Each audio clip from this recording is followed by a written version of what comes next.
चलो अब हम लोग एक नई चीज़ शुरू कर रहे हैं। बेसिकली मैं इस अपने पूरे वीडियोस में आप लोगों के लिए जो स्टेट बोर्ड है उसके सारे न्यूमेरिकल सॉल्व करके रखूँगा, जो अपने बुक्स के पीछे नहीं रहते हर चैप्टर के बाद प्रैक्टिस वाले प्रॉब्लम्स, सारे न्यूमेरिकल सॉल्व करूँगा ताकि आप लोगों को कोई तकलीफ ना आए जब आप पढ़ने बैठे हैं स्टेट बोर्ड में। ठीक है, चलो will start with the numericals. पहला चैप्टर है रोटेशनल, ठीक है, और फिर ऐसे ही हम कंटिन्यू करेंगे। तो पहला क्वेश्चन आपको स्क्रीन पे दिख ही रहा होगा। Somehow an ant is stuck to the rim of a bicycle wheel of diameter 1 metre, ठीक है, while the bicycle is on a central stand. अब अगर आप ये क्वेश्चन देखेंगे तो सबसे पहली चीज जो हम लोगों को अप्रोच करनी चाहिए सॉल्व करते वक्त, सबसे पहले आप गिवन क्वांटिटीज लिख लें। तो गिवन क्वांटिटीज में अगर आप देखेंगे तो डायमीटर जो है वो हमारा 1 मीटर है, which implies your radius is 0.5 meter, which implies your radius is 0.5 meter. Frequency given है 2 revolutions per second in 10 seconds, ठीक है, frequency is 2 revolutions per second। तो इससे हमारा ओमेगा निकल जाएगा, ओमेगा हो जाता है 2 पाई एफ, दैट इज 4 पाई, ठीक है। फिर उसने बोला टाइम जो है वो 10 सेकेंड गिवन है, टाइम जो है वो 10 सेकेंड गिवन है। अब उसने क्या बोला है, find the number of revolution. सबसे पहले हम लोग ओमेगा निकाल लेते हैं। तो omega is omega naught initial plus alpha T, ठीक है, और ओमेगा तो ओमेगा हमारा दिया है 4 पाई, इनिशियल तो 0 है क्योंकि wheel is set into rotation, मतलब इनिशियली रेस्ट पे था, plus alpha into t that is 10, which employs alpha is equal to 4 pi by 10, ठीक है, alpha is equal to 4 pi by 10। ये आपके पास पहली चीज आ गई, अल्फा। अब उसने क्या बोला है, calculate the number of revolution. सबसे पहली चीज, अगर आप नंबर ऑफ रेवोल्यूशन निकालते हैं तो एक रेवोल्यूशन में, एक चक्कर में कितना एंगल कवर होता है। अगर ये ए से शुरू हुआ और ए से ए पर वापस आया, दैट इज 1 रेवोल्यूशन। एक रेवोल्यूशन में एंगल कितना कवर होगा, 360 डिग्री, 2 पाई। तो नंबर ऑफ रेवोल्यूशंस, ये सारे ट्रिक्स, ये सारे फॉर्मूलेज आपको MHT/CT में भी काम आएंगे। Number of revolutions is theta by 2 पाई। अरे सीधी सी चीज है ना, it is theta by 2 pi. Total कितने चक्कर कट गए और हर एक चक्कर में 2 पाई हो रहा है। अब तो हमारा पहला काम क्या है, थीटा निकालने का। तो मैं यहाँ पे कर रहा हूँ। तो थीटा जो है आपका क्या आ जाएगा, theta again will use omega not T plus half alpha T square, तो that is 0 plus half alpha हो गया हमारे पास 4 पाई बाय 10, और टी स्क्वायर मतलब 10 का स्क्वायर। तो थीटा हमारे पास कितना आ गया, 20 पाई। थीटा हमारे पास कितना आ गया, 20 पाई। सब्सटीट्यूट दिस वैल्यू, तो इट इज 20 पाई बाय 2 पाई। तो your number of revolution is 10, number of revolution is 10, ठीक है। सेकेंड पार्ट देखते हैं। सेकेंड पार्ट क्या बोलता है, time taken by it for the first complete revolution and the last complete revolution, ठीक है। पहला कंप्लीट रेवोल्यूशन तो दिमाग लगाने की जरूरत ही नहीं है। एक कंप्लीट रेवोल्यूशन में आपका थीटा कितना हो जाता है, 2 पाई। वापस यूज दिस फॉर्मूला, तो 2 पाई इज इक्वल टू, तो सॉरी हाफ, हाँ सही है, पहला तो 0 ही हो जाएगा, half alpha, alpha it is 4 pi by 10 into t square, है ना, again using the same formula. तो ये हमारे पास देखो कितना आ जाएगा, इसका मतलब आ गया टी मेरे पास √10 सेकेंड्स, √10 सेकेंड्स, और you can simply right 3.16 second. I hope आप लोगों को लॉग टेबल यूज करना आता है, ठीक है। अब हम लोग इस पे जाएंगे, इसके सेकेंड पार्ट पे। सॉरी, फर्स्ट कंप्लीट रोटेशन आ गया। दूसरी चीज क्या है, देखो बेटा, and the last complete revolution, last complete revolution. मुझे एक बात बताओ, एक कॉमन सेंस लगाते हैं ना, एक कॉमन सेंस लगाते हैं कि अगर मुझे 10 तक गया हूं मैं, तो मुझे 10वें में कितना गया हूं, तो मैं 10 में से 9 वाला माइनस कर दूं, S10 माइनस S9, तो इतने 10th सेकेंड में मैं कितना चला, ये पता चल जाता है मुझे। आपको समझ में आ रहा है क्या बोल रहा है। अगर मैं बोल रहा हूं कि 10th सेकेंड में निकालना है, तो आप 10 तक कितना चले और 9 तक कितना चले, दोनों को हटा दो, दोनों को माइनस कर दो, तो एग्जैक्टली 10th वाला आ जाएगा ना। तो अगर लास्ट कंप्लीट रेवोल्यूशन है, तो मैं क्या निकाल लूं, मैं यहाँ पे सॉल्व करता हूं, time taken for 10 revolutions minus time taken for 9 revolutions. अब उसने बोला है कि टोटल रेवोल्यूशंस मेरे कितने हुए, 10। टोटल रेवोल्यूशन मेरे कितने हुए, 10, जो मैंने फर्स्ट पार्ट में किया है। एंड टाइम, और इन 10 के लिए क्या किया है, 10 सेकंड के मैंने, तो T10 तो मुझे पता है, T10 तो मुझे पता है, that is 10 seconds, that is 10 seconds. T9 में निकाल लेता हूं, मैं T9 यहां निकाल रहा हूं, थोड़ा ऊपर नीचे हो रहा होगा तो आप सीक्वेंस के हिसाब से देख लें। T9 जब मैं निकालूंगा तो T9 के लिए आप क्या करेंगे, फिर वही चीज, थीटा कितना हो जाएगा, थीटा एक के लिए 2 पाई है, तो 9 के लिए कितना हो जाएगा, 9 into 2 pi, that is 18 pi. Again use 18 pi is equal to half alpha, alpha हो गया तुम्हारे पास 4 pi by 10 into t square. ठीक है, इसको सॉल्व करके जो आपका टी आता है, it comes out to be √90, है ना, it comes out to be √90, that is 9.49 seconds, 9.49 seconds. तो आपका टोटल T9 भी आ गया, ठीक है, आपका T9 भी आ गया, T10 भी आ गया। तो your answer for last complete revolution is 10 minus 9.49 seconds, that is 0. कितना हो जाएगा, ये आपका कितना आ जाएगा, 0.41 seconds. This is your answer, this is your answer. ठीक है, तो ये हमारा पहला न्यूमेरिकल, ये हमारा पहला न्यूमेरिकल जो आपके स्टेट बोर्ड की बुक्स में है। अब हम दूसरे पे आ जाते हैं, अब हम दूसरे पे आ जाते हैं। ठीक है, तो ऐसे साइड में सॉल्व करना शुरू करता हूं ताकि will get much better space. ठीक है, अब उसने क्या बोला है, coefficient of static friction between a coin and a gramophone disc is 0.5, radius of the disc is 8 centimeter, initially the center of coin is pi centimeter away from the center of the disc, at what minimum frequency will it start slipping from there, by what factor will the answer change if the coin is almost at the rim, use g is equal to pi square। अब ध्यान से देखिए, सबसे पहली चीज मैं given लिख लेता हूं, तो मेरे पास कोफिशिएंट है 0.5, ठीक है, आर दिया है मेरे पास 8 सेंटीमीटर, और I can simply write 8 into 10⁻⁻2 metre, और यू कैन राइट 8/100। ठीक है, अब ध्यान से देखो, उन्होंने दो चीजें दी हैं। सबसे पहले मैं कहता हूं part 1, at what frequency it will start slipping. तो उसने बोला एक ग्रामोफोन है, ग्रामोफोन सबको आपको पता है ना, मूवीज में देखा पुराने जमाने के, जिसमें रिकॉर्ड डाल देते थे, और ऑब्जेक्ट जो रखा है वो पाए दूरी पे रखा है, ऑब्जेक्ट जो रखा है वो पाए दूरी पे रखा है। तो ये जो ऑब्जेक्ट है, ये जो ऑब्जेक्ट है, इस पे बाहर तो लग रहा है centrifugal force, that is m omega square r, where जहां पे r का काम कौन कर रहा है, जहां पे r का काम कौन कर रहा है, पाए, जहां पे r का काम कौन कर रहा है, पाए। देखो ना, पाए दूरी पे रखा है ना, तो इसके लिए रेडियस ही है, तो ये इतने पे ही घूम रहा होगा ना इसके साथ, और अंदर इसको रोकने का काम कौन कर रहा है, friction, that is mu m g in this case.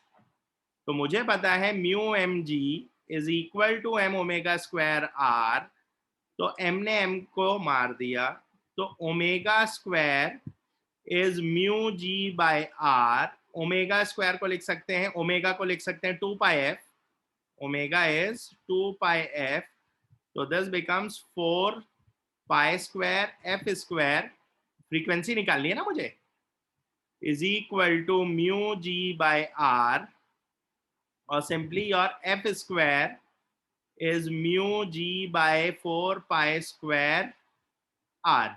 Substitute कर दो वैल्यूज, तो f स्क्वायर कितना आ जाएगा, म्यू है मेरे पास 0.5, g है पाई स्क्वायर, देखो g इन्होंने पाई स्क्वायर ही दिया है, तो नीचे वाले पाई स्क्वायर से कट जाएगा, 4 into pi square into r, r है आपका पाई, r है आपका पाई, तो पाई स्क्वायर से पाई स्क्वायर कट गया, ये आ गया आपके पास f आ गया, f स्क्वायर कितना आ गया, 5/40 पाए, है ना, 5/40 पाए, समझ में आ रहा है, सही आ रहा है क्या हमारा, 0.5 और ये 5/40, और तो कुछ रह नहीं गया है, और कुछ रह नहीं गया है, ध्यान से देख ले, 4 बचा हुआ है और पाए है, तो ये हो जाएगा 1/8 पाए, 1/8 पाए, तो फ्रीक्वेंसी हो गया, फ्रीक्वेंसी आपका क्या हो गया, 1/8 2√2 पाई,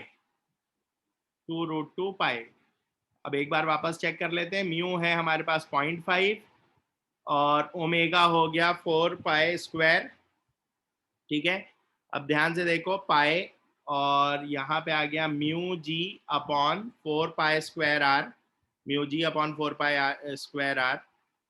तो अब ध्यान से देखो, अरे हाँ सॉरी सॉरी सॉरी, एक गड़बड़ हो गई, पाई सेंटीमीटर में है, पाई सेंटीमीटर में है, अरे यार। तो 8 पाई × 100 है ना, ऐसा लिख देते हैं, × 100 तो ये कितना हो जाएगा, 1 मिनट बेटा, एक गड़बड़ हो गई। तो 2 4 2 ज़ा 8 4 25, तो एफ हो गया 5/√2 पाई। This is your frequency, this is your frequency.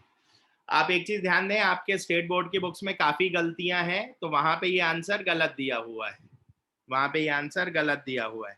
ये हो गया हमारे पास एफ। सेकेंड पार्ट करते हैं, by what factor will the answer change if the coin is almost at the rim. अब उन्होंने क्या बोला है, कॉइन को यहां नहीं रखा है, कोने में रख दिया है, रिम मतलब एकदम एंड पे रख दिया है। तो अब जो दूरी है वो रेडियस है, मतलब यहाँ पे स्मॉल आर की जगह कौन आ जाएगा, कैपिटल आर।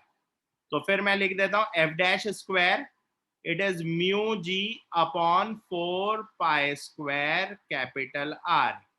ठीक है, तो ये हो गया आपके पास, म्यू हो गया 0.5, जी हो गया पाई स्क्वायर, ये हो गया 4, ये हो गया पाई स्क्वायर, आर हो गया 8 सेंटीमीटर, तो 100 है ना, 100। तो यहाँ पे देखिए 0.5, ये आ गया नीचे 0, पाई स्क्वायर ने पाई स्क्वायर को मार दिया। तो ये जो सॉल्व करके आएगा, 4 आ गया आपका, किसके साथ आ जाएगा, 4 आ जाएगा 25 के साथ, 5 16। तो F dash will be, your F dash will be 5/4। तो उन्होंने फैक्टर पूछा है, तो बेसिकली रेशियो, तो your ratio is F dash by F. तो ये हो गया 5/4। वैसे फैक्टर में परसेंटेज निकालना चाहिए, लेकिन तुम्हारी बुक में यही पूछा है तो हम यही निकाल रहे हैं, है ना। रियलिटी में फैक्टर में क्या निकाला जाता है, परसेंटेज। रियलिटी में क्या निकाला जाता है बेटा, परसेंटेज। तो एफ डैश बाय एफ ये आ गया, तो दैट इज 5 5 तो कट गए, दिस इज √2 पाई/4। तो एफ डैश इज √2 पाई/4 इंटू एफ। और अगर आप इसको बहुत ध्यान से देखें तो it can be written as F dash is equal to √π/8 into F. समझ में आया, √π/8 कैसे किया, मैं समझा देता हूँ। ये क्या है, √2π/4, it can be written as root, complete में रूट और 4 16 है ना, तभी तो ये बाहर निकल के 4 बनेगा। तो 2 और 8 कट गया, तो आप इसको ऐसे भी लिख सकते हैं। तो this is your answer, this is your answer. सबको ये बात समझ में आ गई, ठीक है। जहां जहां आपको लगे कि कुछ चेंजेस करने हैं, आप मुझे मैसेज में कन्वे कर दीजिएगा, ठीक है। अब देखो next question, radius of curvature, ठीक है। उन्होंने आर दिया है 72 मीटर, आर दिया है 72 मीटर। वेलोसिटी कितना दिया है, 216 किलोमीटर पर आवर। तो 216 इंटू 5/18, तो that is 60 metre per second. अब उसने क्या बोला है, विद व्हाट एंगल थीटा। ये तो बहुत सिंपल है, आप सीधा फॉर्मूला लगा दें, tan थीटा इज v²/rg, ठीक है, विच मीन्स 60 का स्क्वायर अपॉन r है 72, g ले लिया मैंने 10, which means tan theta is 5, tan theta is 5 और theta is tan inverse 5, theta is tan inverse 5, ठीक है। ये एक आ गया यहाँ पे। अब इसका हम लोग क्या करते हैं, second part, by what height will its outer edge be with respect to the inner edge if the track is 10 metre wide. अब ध्यान से देखो, ये तुम्हारा ट्रैक है, मान लो ये तुम्हारा ट्रैक है, ये ट्रैक 10 मीटर वाइड है, लेकिन अगर इस ट्रैक को मैं उठाऊं तो आपको ये एच निकालना है। उठाया तो ये वाली लेंथ 10 मीटर हो गई, अरे इसी ट्रैक को तो उठाया है ना मैंने, इसी को तो बैंकिंग कहते हैं। तो यही हमारा क्या हो गया, 10 मीटर ये गिवन है, आपको एच निकालना है। आपको क्या निकालना है, H, and this is your theta, and this is your theta, ठीक है। तो अब ध्यान से देखें, अगर मेरा tan थीटा 5 है तो साइन थीटा कितना होगा? याद है 10th में आप लोगों ने किया है ऐसे सवाल। तो साइन थीटा कितना हो जाएगा? tan थीटा, मैं फिर भी याद दिला देता हूँ कई बच्चों को अगर ध्यान नहीं रहा, तो it is perpendicular upon base. तो हाइपोटेन्यूज कितना हो गया? अगर आप बताएंगे तो हम लोग सीधी सी चीज है, कितना आ जाएगा साइन थीटा अपना? कितना आ जाएगा अगर इस हिसाब से चले तो? √26। अरे √26 आ जाएगा ना। तो साइन थीटा हमारे पास क्या आ जाएगा बेटा? साइन थीटा क्या आ जाएगा? 5/√26। साइन थीटा कितना आ जाएगा? 5/√26। तो अब देखो, और साइन थीटा की एक और वैल्यू क्या है क्वेश्चन के हिसाब से? h/10। h/10 which means h/10 is 5/√26 और h is equal to 9.8 metre. जब आप इसको सॉल्व करेंगे तो 50/26 5.0 समथिंग आता है, तो तुम्हारा आंसर आ गया 9.8 मीटर। तो this was question number 14। Question number 15 in the question 14 above is, अब उन्होंने ऊपर वाले के हिसाब से है ना कंस्ट्रक्शन रोड का कर दिया है, और जिसमें हमें कोफिशिएंट ऑफ फ्रिक्शन दिया है, कोफिशिएंट ऑफ फ्रिक्शन दिया है। अब ध्यान से देखो 9.8 मीटर, 9.8 मीटर का जो कंस्ट्रक्शन रहता है, मतलब वो बहुत लंबा हो गया यार। 1 मीटर की स्केल तुम्हारे हाइट के बराबर आ जाती है। 9.8 मीटर, तो ये तो बहुत बड़ा एंगल ऑफ बैंकिंग हो गया ना। अब मुझे एक बात बताओ, बहुत बड़ा एंगल ऑफ बैंकिंग हो गया तो कार का तो बाहर निकलने का सवाल ही नहीं है, कार तो अंदर ही घुस जाएगी। तो उसको स्पीड बहुत ज्यादा मेंटेन करनी पड़ेगी। तो अपर स्पीड में कोई लिमिट रहेगा ही नहीं, अपर लिमिट में कोई स्पीड रहेगा ही नहीं। ये बात सबको समझ में आ गई? ठीक है। अब उसने दूसरा क्या बोला? म्यू गिवन है, म्यू गिवन है, तो बस वी मिनिमम निकालना है। तो डायरेक्टली आपको फॉर्मूला लगाना है वी मिनिमम का, कुछ ज्यादा तकलीफ वाली चीज नहीं है। It is RG tan theta minus coefficient of static friction upon 1 plus mu S into tan theta. कुछ नहीं करना आपको, सिर्फ इसमें वैल्यूज डाल देनी है, you will get your answer. और अपर स्पीड लिमिट में कोई लिमिट नहीं है क्योंकि एंगल बहुत ज्यादा है। अरे ये 10 मीटर के आसपास है ना यार, तो एंगल बहुत ज्यादा है, गाड़ी तो अंदर ही जाएगी। गाड़ी अंदर जा रही है तो उसको निकलने के लिए अपनी स्पीड ज्यादा रखनी पड़ेगी ताकि ऊपर की तरफ रहे। तो अपर स्पीड लिमिट पे कोई रोकथाम नहीं है, अपर लिमिट पे कोई रोकथाम नहीं है। तो this was your question number 15। We'll go for question number 16. उसने क्या बोला? During a stunt a cyclist consider to be cylindrical. ठीक है, एक सिलिंड्रिकल वेल में साइक्लिस्ट है चला रहा है। देखो अब ध्यान से देखो, ये मौत का कुआं टाइप्स है ना। अब सिलिंड्रिकल वेल में अगर साइक्लिस्ट चला रहा है, हॉरिजॉन्टल है, तो यहाँ पे आ जाएगा m⍵²r क्योंकि वो चक्कर काट रहा है। फ्रिक्शन कहाँ आएगा? ऊपर आएगा। अरे ये नीचे फिसलने की कोशिश करेगा ना, और यहाँ आ जाएगा mg, यहाँ क्या आ जाएगा mg, और इधर रहेगा नॉर्मल, इधर क्या रहेगा? नॉर्मल।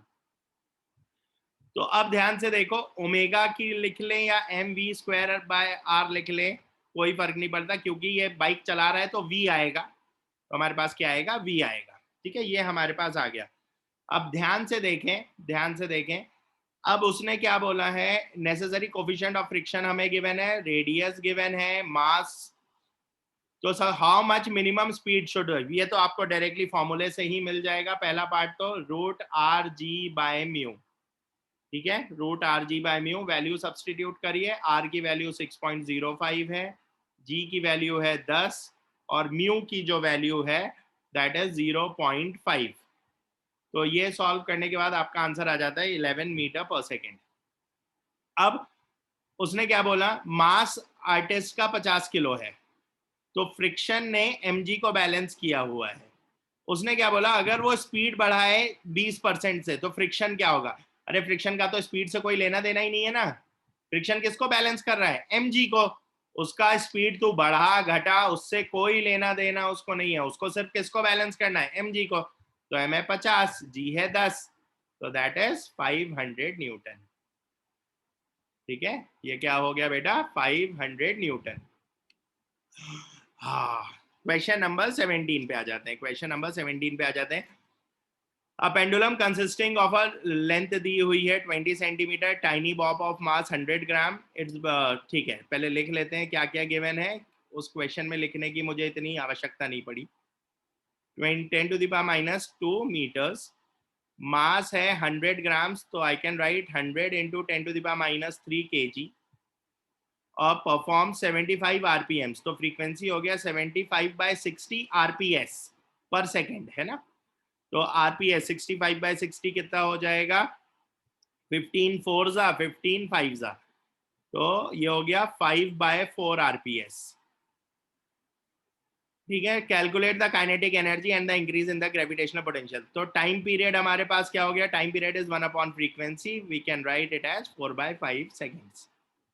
अब ध्यान से देखिए, हमें पता है कोनिकल पेंडुलम है तो t is equal to 2π√L cos θ/g, 2π√L cos θ/g।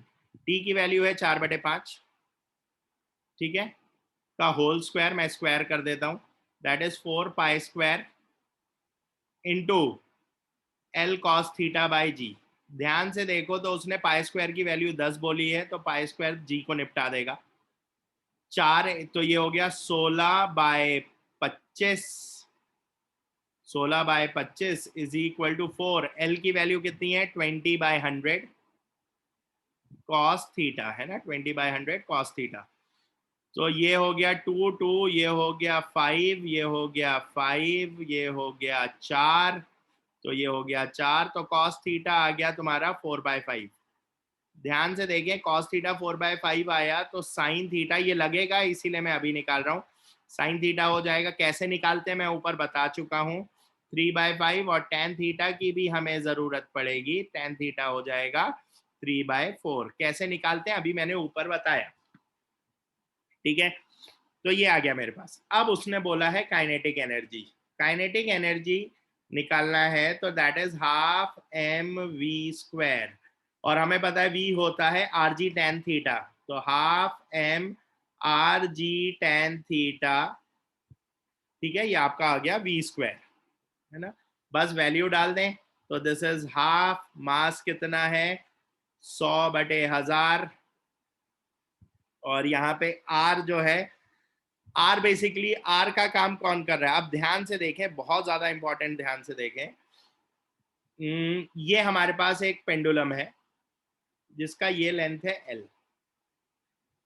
ध्यान से देखो, जब ये कोनिकल पेंडुलम है तो it go something like this, तो ये तुम्हारा L है और ये रेडियस है ना, ये रेडियस है।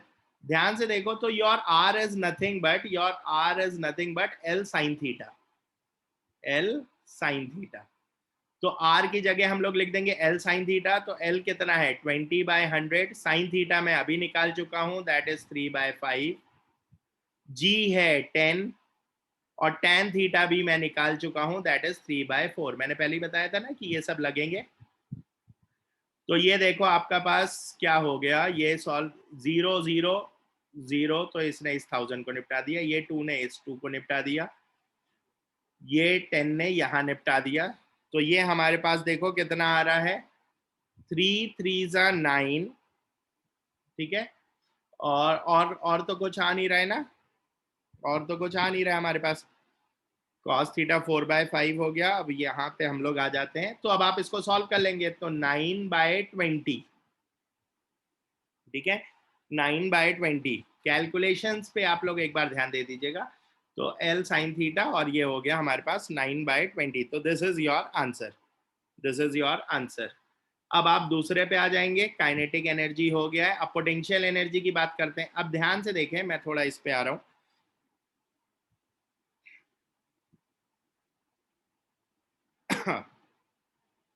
अब यहाँ पे ध्यान दें, अब एक मिनट बेटा, एक मिनट, मैं इसको नीचे कर लूं।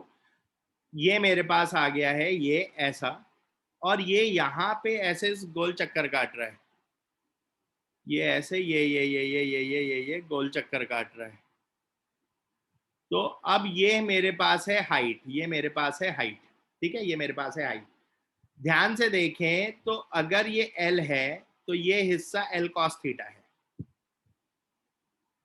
और ये पूरा भी L है, अरे यही तो रस्सी है, तो H क्या है, it is L minus L cos theta. तो पोटेंशियल एनर्जी आपके पास कितनी आ जाएगी, mgh, तो mgl 1 माइनस कॉस थीटा, उठा के वैल्यू रख दो। तो m कितना है हमारे पास? Again m is what, 100 by 1000 into g is 10 into l 20 by 100 into 1 minus cos theta। तो it is 1 minus cos theta हमारे पास कितना आ जाएगा? 4/5। 4/5। तो इसको आप सॉल्व कर लेंगे, आपका आंसर आ जाएगा 0.04 जूल्स। तो ये एक अच्छा है, ये एक अच्छा है क्वेश्चन था। तो ये आपको समझ में आ गया होगा। थोड़ा लंबा चौड़ा है क्योंकि आपको काइनेटिक और पोटेंशियल निकालने हैं इस पे, ठीक है। अब यहाँ पे ध्यान दें, अब यहाँ पे ध्यान दें, नेक्स्ट क्वेश्चन। अ मोटर, अब ये हो गया है तो मैं इसको रब कर देता हूं, पॉज करके आप लिख लें, है ना, ठीक है, इतना मैं रब कर देता हूं।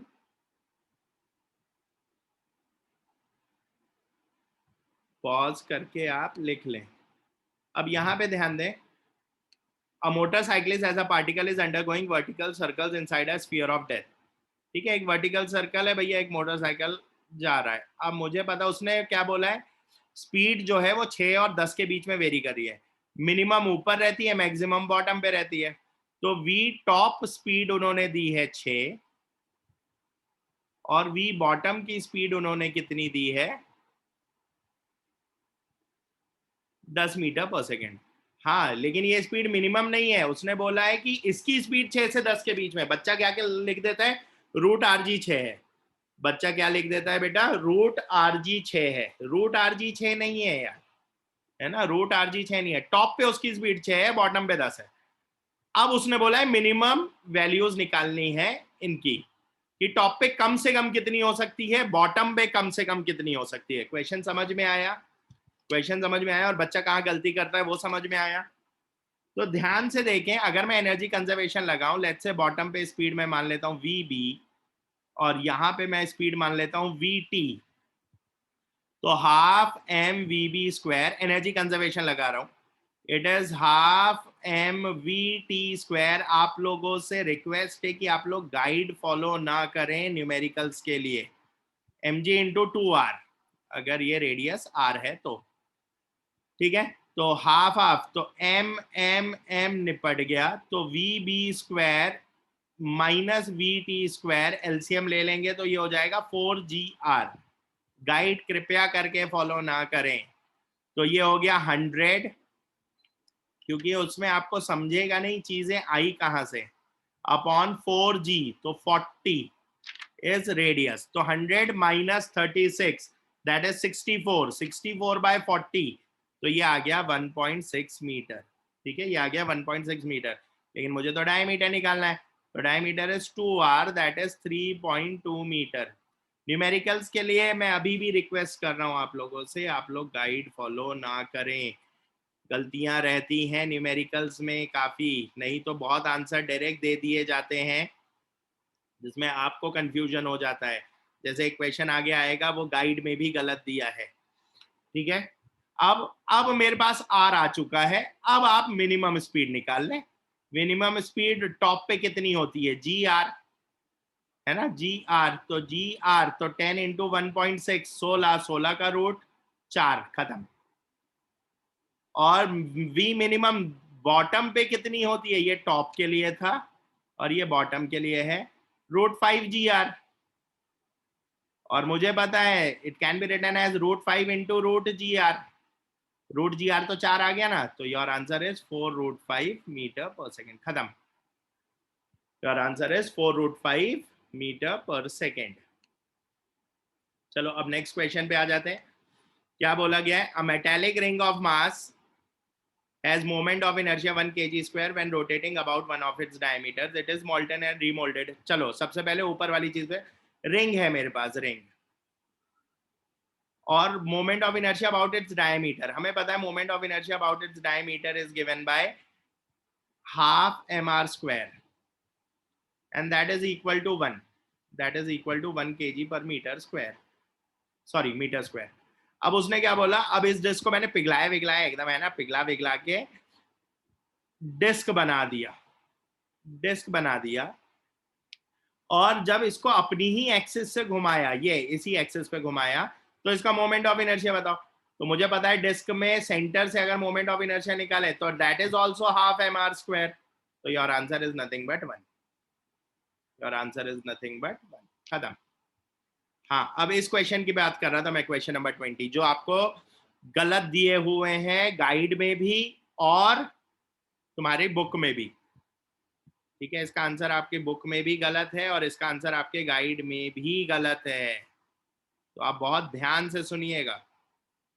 ये मेरे पास एक डंबल है, ठीक है, इसकी पूरी लेंथ 20 है, तो इसने यहां से यहां बोला है, तो ये मिड से बोला है, तो ये 10, और रेडियस भी 10 का है, तो ये 10। गाइड में कहाँ गलती हुई है मैं आपको बताऊंगा। तो अगर मैं स्फीयर का मोमेंट ऑफ इनर्शिया बोलूं IS स्फीयर, तो ये होता है 2/5 mr स्क्वायर। ठीक है, लेकिन मुझे इस एक्सिस के अबाउट निकालना है, तो इस लेट्स से इस एक्सिस को बोल देता हूं I डैश। तो I डैश के अबाउट अगर मैं निकालूंगा तो मैं एक यहाँ पे लाइन बना देता हूं, तो मैं पैरेलल एक्सिस थ्योरम लगा सकता हूं। पैरेलल एक्सिस थ्योरम क्या बोलेगा, लेट्स से मैं इसके बोल देता हूं I। तो I dash is nothing but I plus m h square. h क्या है, दोनों एक्सिस के बीच की दूरी। h क्या है, दोनों एक्सिस के बीच की दूरी। ये कितनी है, 10 और 10 20। 10 और 10 20। गाइड में इन्होंने 30 ले लिया है, इसीलिए मैं बोल रहा हूँ गाइड को फॉलो मत करो, है ना, गाइड को फॉलो मत करो। I क्या है तुम्हारे पास, 2/5 mr square plus mh square. Value डाल देते हैं, तो ये हो गया 2/5। ठीक है, 2/5। m की वैल्यू कितनी है, m की वैल्यू कितनी है, देखो, rod solid sphere of mass 50 ग्राम, तो ग्राम में ही लिखते हैं क्योंकि आपका आंसर ग्राम में ही है। रेडियस 10, तो 10 का square plus mass again it is 50, और h दूरी कितनी है 20, तो 20 का स्क्वायर। जब आप इसको सॉल्व करेंगे तो ये हमारे पास टोटल कितना आ जाएगा, ध्यान से देखो, 5 और ये हो गया 10, 20, 20 इंटू 100, 20 इंटू 100, ठीक है, तो ये हो गया 2000। सही तो है। और ये क्या हुआ, 50 इंटू 20, तो ये हो गया 20,000। तो आपके पास I डैश आया अभी तक 22,000। I डैश आ गया 22,000 ग्राम सेंटीमीटर स्क्वायर। अब रॉड का भी तो मास है, और हमें पता है अगर रॉड का एक्सेस ऑफ रोटेशन बीच में है तो इसका I जो आएगा, इसका जो I आएगा वो आ जाएगा मेरे पास 1/12 ml स्क्वायर, 1/12 ml स्क्वायर। तो दैट इज 1/12। मास कितना है, अब रॉड का मास है 60, तो 60 ही रहने देते हैं। और L कितना है, L कितना है रॉड का 20, 1/12 ml स्क्वायर, तो 20 का स्क्वायर, तो ये कितना हो जाएगा 12 इंटू 5, तो ये आ जाएगा 2000।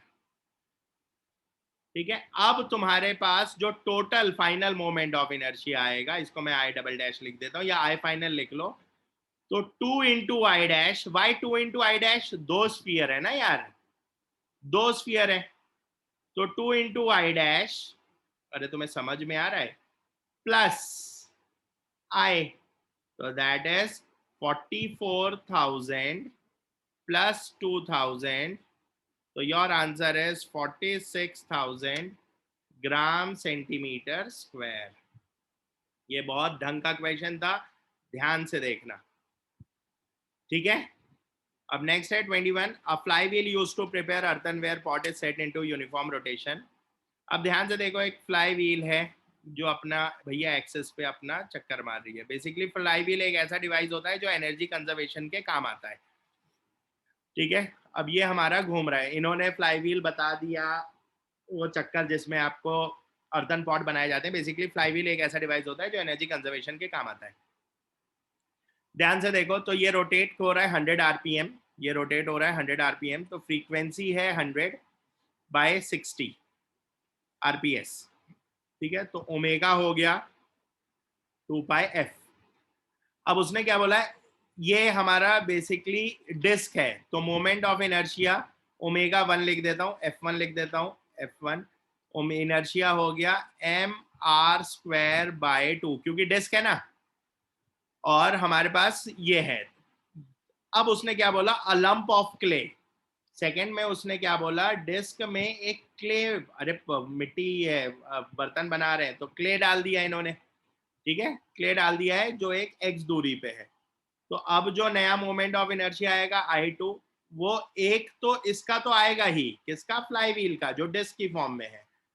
दूसरा, इस ऑब्जेक्ट का मास इंटू x², अरे मोमेंट ऑफ इनर्शिया की डेफिनेशन। और अब फ्रीक्वेंसी चेंज हो गई है, इट इज 80 RPM, तो 80/60 RPS। बस law of conservation of momentum लगा दे, angular momentum I1 ω1 is equal to I2 ω2, ठीक है। तो I1 क्या है, mr² बाय 2, ω1 हो गया 2πf1 is equal to I2 हो गया mr² by 2 plus small m into x² into 2πf2। तो ध्यान से देखें तो ये हो जाएगा आपके पास mr² बाय 2, वैल्यू सब्सटीट्यूट कर दें डायरेक्ट, कोई प्रॉब्लम वाली चीज नहीं है, आप इसको वैल्यूज डाल दें, सारी वैल्यूज मैंने दी हुई हैं। तो x की वैल्यू आ जाएगी आपकी 1/√8। x की वैल्यू कितनी आ जाएगी बेटा आपकी, 1/√8। अब लास्ट क्वेश्चन पे आ जाते हैं। हालांकि ये क्वेश्चन अभी आपके कोर्स में नहीं है क्योंकि कट हो गया है, लेकिन फिर भी MHCET देंगे तब लगेगा ही, और JEE मेंस में भी लग जाता है, तो आप देख लें। अब ये क्या है, starting from rest and object rolls down and incline, आपको सीधा सा फॉर्मूला इसका है जो आपके डेरिवेशन में रहता है, लेकिन फिलहाल आपको प्रेजेंट बैच के लिए ये जरूरी नहीं है, जो आगे वाली बैचेस आएंगी उनके लिए काम की चीज हो जाएगी। It is simply 1 + k² by r², और I can write v² is equal to, sorry not under root, it is 2gl sin theta 1 + k² by r², ठीक है, ये हमारे पास है। अब उसने क्या बोला है, starting from rest and angles roll down and incline rises by 3 in every 5, मतलब हर 5 जो अलोंग पे जा रहा है ये 3 से उठ रहा है, समझो, हर 5 जो अलोंग पे जा रहा है ये 3 से उठ रहा है। तो बेसिकली, और sine theta is given, sine theta is 3/5। देखो एंगल देने का एक अनोखा ही तरीका निकाला है इन्होंने। और उसने क्या बोला है, angle object gains a speed, तो v की वैल्यू भी गिवन है, that is √10, as it travels a distance of, तो ये दूरी भी गिवन है, l भी गिवन है, एंड l इज 5/3, तो आपके पास l भी गिवन है 5/3। तो वैल्यू डाल दें तो v² हो जाएगा 10, ये हो जाएगा 2 इंटू g हो गया 10, l हो गया 5/3, साइन थीटा हो गया 3/5, और नीचे दिया है 1 + k² by r², where k is radius of gyration, where k is radius of gyration. तो ध्यान से देखें, 3 ने 3 को मार दिया, 5 ने 5 को मार दिया, तो ये हो गया 10 और ये हो गया 10। तो 1 + k² by r² is 2, which means k² by r² is 1, which means k is r, और k और r तभी बराबर होते हैं जब ऑब्जेक्ट या तो रिंग हो या फिर हॉलो सिलेंडर, या फिर हॉलो सिलेंडर।